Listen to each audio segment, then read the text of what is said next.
안녕하십니까.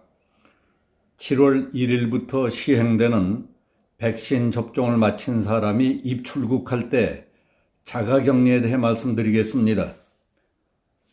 정부는 7월 1일부터 해외에서 코로나19 백신 접종을 다 맞은 사람이 국내에 입국할 경우 격리를 면제시키기로 했습니다.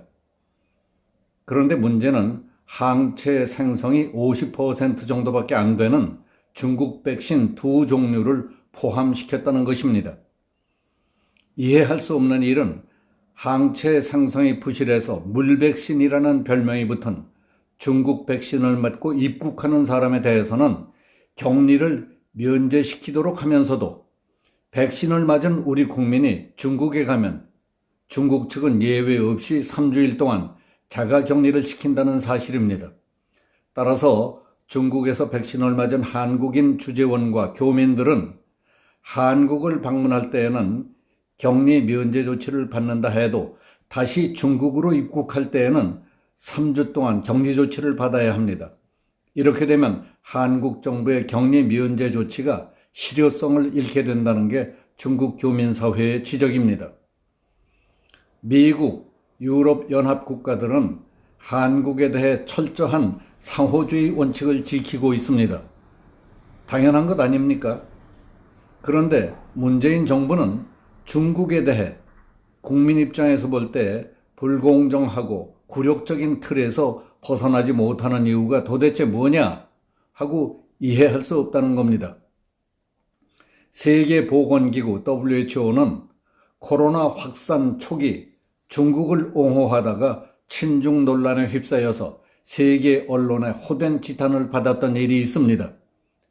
게다가 중국산 백신의 효과가 미진하다는 연구 결과가 속속 발표되고 있습니다.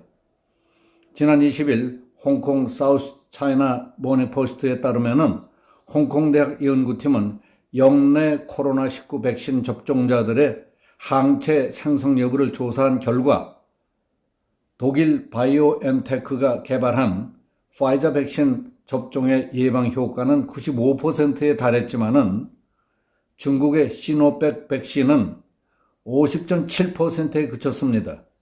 최근 인도네시아의 한 지방에서는 의료인 수백 명이 시노백 백신을 맞았는데에도 코로나19에 감염된 사실이 확인되면서 시노백 백신의 항체 생성 수준과 지속 여부를 두고 논란이 커지고 있습니다. 그런데 우리 정부는 7월 1일부터 95%의 예방 효과를 보이는 파이자 백신과 50%의 낮은 효과를 보이는 시노백 백신에 대해 차별 없는 정책을 필요하고 있습니다. 이에 대해 중국 관영 글로벌 타임스는 한국이 전 세계에서 최초로 중국 백신을 맞고 입국하는 사람들에 대해 격리를 면제키로 했다며 이는 중국산 백신에 대한 신뢰 표현이라고 자화자찬하고 있습니다. 그러나 우리 국민이 중국으로 입국할 경우에는 격리 면제 혜택 없이 3주 동안 자가 격리를 해야 합니다. 시노백보다 예방률이 약 2배에 달하는 파이자를 맞더라도 무조건 3주 격리를 하도록 되어 있습니다. 중국의 이와 같은 처사는 우리 정부가 그토록 자랑해오던 K-방역을 비웃는 모욕적인 태도라고 볼 수 있습니다. 국가 간에 그와 같은 불평등 대우를 받으면서도 말 한마디 않는다는 것은 이해할 수 없는 일입니다.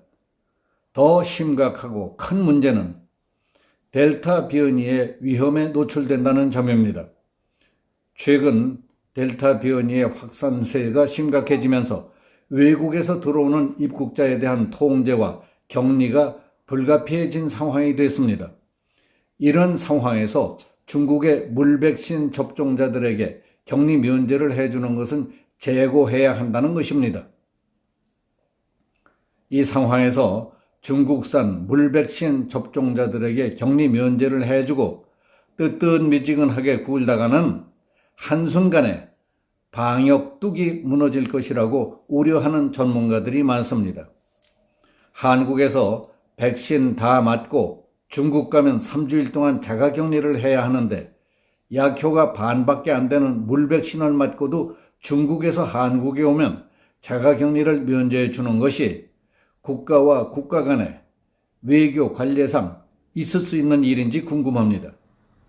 2017년 12월 문 대통령이 중국에 갔을 때 중국은 높은 산봉우리 같은 나라이고 한국은 작은 나라지만 중국몽을 함께 하겠다고 했기 때문에 중국 앞에만 서면 한없이 작아지는 건지는 알 수 없지만은 이 문제는 국민의 생명과 직결되는 문제 아닙니까? 여기서 마치겠습니다. 감사합니다.